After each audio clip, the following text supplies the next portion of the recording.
Hey guys, Spirit of the Law here. In this video, I want to expand on a topic I've looked at a bit before that had a surprising amount of depth. We'll be focusing on the question of how units choose their next target, as well as just unit logic in general. We're going to go a bit deeper this time into how this interacts with attack, move, and patrol, as well as why some units so often seem to get hung up on attacking buildings, and what you can do about that. We'll also go into the topic of search radius, and why it explains some unexpected behaviors you see from units now and then, as well as clever ways it works as a nice quality of life feature behind the scenes. We'll start with a super basic rundown of how I think units pick targets, which I realize now is actually a little more complicated than I previously thought, in a good way.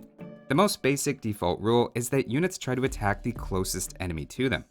In this example, the top right unit is half a tile closer than the others, and once I set my knight on aggressive stance, the knight will always target that unit. After he defeats it, he'll do a similar calculation as to what the next closest unit is, and he'll just repeat that cycle.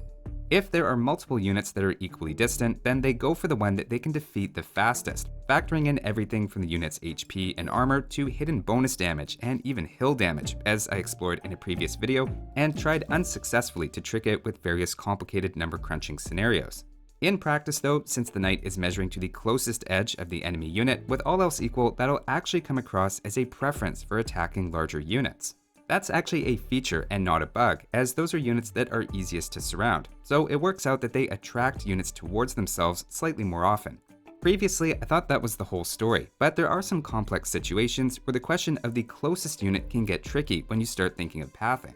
By far, the simplest way to look for the closest enemy unit would be a straight line distance formula, and while so far unit logic has been pretty impressive, surely they're not actually calculating the pathing distance to every unit around them each time. It appears, in fact, they do consider that, and here the top left champion is technically closer as the crow flies, but I put a small obstruction in front. In this case, the knight prefers the unit to the top right, which is technically farther away, but a shorter travel distance to reach. The knight correctly calculated that he needed to only cross 3 tiles, as opposed to 5, for the unit that otherwise appeared to be closer. To challenge this a bit more, we can replace the haystacks with siege ramps to block the way. Now these are units, not even buildings or permanent obstacles, and yet he still realizes the closest target is not the one that's 2 tiles away because it's blocked by the rams. Just to be extra thorough, if we remove one of the rams and open the path, you can see that without any obstructions, he does prefer the top left champion. This is pretty definitive evidence to me that every time a unit picks a new target, it's not just searching for the closest one, but actually calculating the length of the path to get to all of them, and then picks from the shortest of those. It's really starting to make sense why massive post-Imperial battles can create a lot of lag on low-end computers, especially back in the day when people were playing on their Athlon XPs. This was all making sense, but something interesting happened on a particular test I tried with villagers.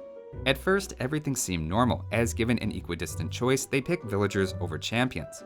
Of course, villagers are the weaker unit, so that checks out, as if distance is equal, they always go for the softest target.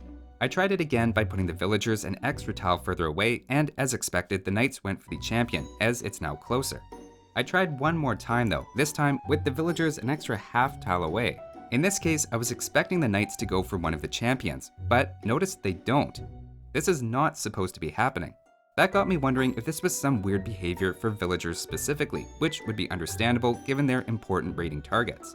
After adding 500 HP to the villagers though, the knights didn't want anything to do with them, so it isn't anything specific to villagers, and just seems to be their weaker stats acting as a bit of a magnet even when they're not the closest unit. I should mention as well, this doesn't work if I keep pushing the villagers any farther back than where you see them, or if I move the champion any closer. Switching to a very similar setup with Arbalesters half a tile further away, the knights again prefer them, so it seems it's not quite as straightforward as targeting the weakest unit or the closest, and there seems to be up to a half tile of wiggle room where they'll attack a weaker target even if it's slightly farther away.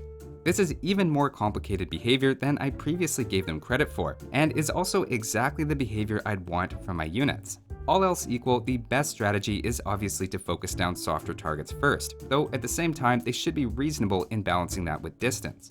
Honestly, going into this whole thing, I assumed units were just picking the closest target every time and choosing one at random when multiple were equidistant, so the fact this keeps getting deeper is all very surprising. Obviously, if there's no enemy units around, they'll attack the nearest building, but will always prefer units, with a couple of exceptions for some specific anti-building siege. Even within buildings though, they show a preference for attacking defensive buildings, like town centers and castles. Again, that makes a lot of sense, as you don't want your units attacking houses while they're taking town center fire. That said, if you're using attack move or patrol, they'll immediately switch to a juicier unit target if one comes along.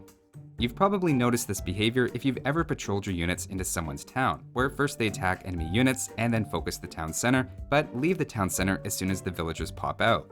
At this point, we can put it all together and come up with a master list for the priorities of most military units. First, they target the nearest units, though seemingly with a bit of flexibility and a preference for focusing down weaker ones, followed by the closest buildings, with a preference for defensive ones. Anytime you patrol, attack move, or leave a unit without orders, it seems they maybe not quite continuously, but are regularly looking around themselves and running through that checklist to make sure they're attacking what they're supposed to be. This is all useful behavior on the part of your units, taking some of the micromanagement out of the game by having attack priorities that are the correct choices in many situations. In my opinion, the biggest exception is when attacking town centers and villagers come out, which can feel a bit disorganized at times and result in only a mostly destroyed town center. Of course, you can always override this logic by selecting your units and telling them to attack the town center, after which they'll go back into their normal search cycle. Even with all of these rules in place though, I don't know about you guys, but to me it still feels like AoE2 units can get stuck on buildings more than I'd like. You patrol or attack move into a town, and even with enemy units still running around, it seems your army spreads out, and at least some of them end up focusing on houses when there's higher priority things I'd rather they do. To address this, let's take a closer look at attack move and patrol. When patrolled, they move back and forth between their starting point and where you set, attacking any units they encounter. With attack move, they go to the location you set and engage anything on the way, but stop at the destination. Note that if you just right-click where you want them to go, they ignore any units they pass, so it's sometimes better to attack move or patrol units across the map than just right-click, as they'll engage with any armies they pass.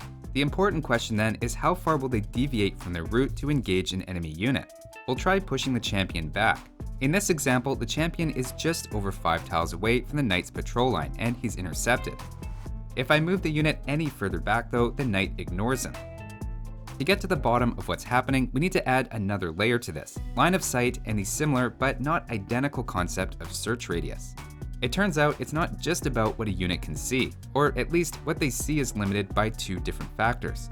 To illustrate, here we have a situation where the champion is close enough for the knight to engage when it's patrolling. Obviously, it's within the radius that he'll search for enemy units, but what's interesting is if I take away the outpost and do it again, the unit is not actually in his line of sight. He runs right past it without even knowing it's there, and even if I reveal the map with a cheat code, that isn't good enough to give the knight the vision he needs. In fact, you can see it's almost a full tile outside of his line of sight. Instead, if I place a house beside the unit to reveal it though, the knight does see it.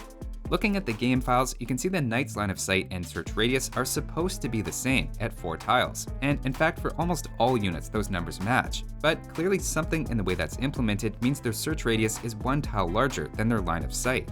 For most units, as soon as they can see a target, it's within their search radius as well, and they'll automatically attack it. But it seems at least for most units, they're able to search for targets 1 tile further than they can see without help. The point is, there's two things going on, and your unit needs to both see a potential target and have it in its search radius before it'll attack. And there seems to be a benefit to having high line of sight units like hussars and archers to help especially your low line of sight units find targets they otherwise wouldn't see. Infantry and especially knights actually have a relatively small line of sight and search radius. The barracks tech tracking used to add +2 to search radius for infantry as well as more line of sight, so it was a situationally useful and maybe underrated tech. It's now given automatically at the start of Feudal Age, so they're less likely to get hung up on buildings in Definitive Edition. In contrast, archers both start with a larger search radius and more sight, plus have it upgraded by fletching Bodkin Arrow and Bracer, so in their case this is less of a concern. Altogether, this explains why despite all of the clever thinking your units are capable of, infantry and especially heavy cavalry can get stuck on buildings and create little islands for themselves when you raid, despite you being able to see much better targets on your screen. The other implication is it's a good idea to mix in some high line of sight units, as outside of having a frank ally, the knight's line of sight and search radius can't be improved, which is just a limitation to be aware of. Now, there is one unit in particular that has a very large disconnect between its line of sight and search radius. In fact, it was this unit that initially alerted me that something like this was going on, and that's the fishing ship. Fishing ships have a relatively modest line of sight of 5, but an incredible search radius of 12. What that means practically is you want to explore around your dock with a fishing ship to reveal the deep fish, as otherwise they'll switch to taking shore fish, or you'll end up making fish traps much sooner than necessary. Similarly, search radius is also very relevant for villagers. Shepherds, for example, are unable to detect sheep that are 6 tiles away. As you can see here, after they finish a sheep, they just stand in place. If I move the sheep a bit closer though, it enters their search radius, and they automatically take things from there. Hunters also work in a similar way, where you can see there's 5 tiles between them and a deer, and they don't notice it. The deer kindly cooperated with my test though, and moved forward 1 tile, after which the hunters spring into action. It's interesting that even idle hunters are actually vigilant and actively searching for new hunt. You can see again why games often get laggy on a large scale, when everything from military units to villagers are frequently checking their search radius, and in the case of military units, doing some complex number crunching to pick the best target route. Now, it turns out builders are even better at this. They have a line of sight of 4, like all villagers, but a search radius of 8, which is unusually high. That allows builders to be aware of building foundations several tiles outside of their usual line of sight, similar to fishing ships, which is obviously helpful for keeping them busy and moving on to the next project. So that was a little tour of how units pick targets, search radius, and hopefully clears up some quirky unit behavior that maybe didn't make sense before.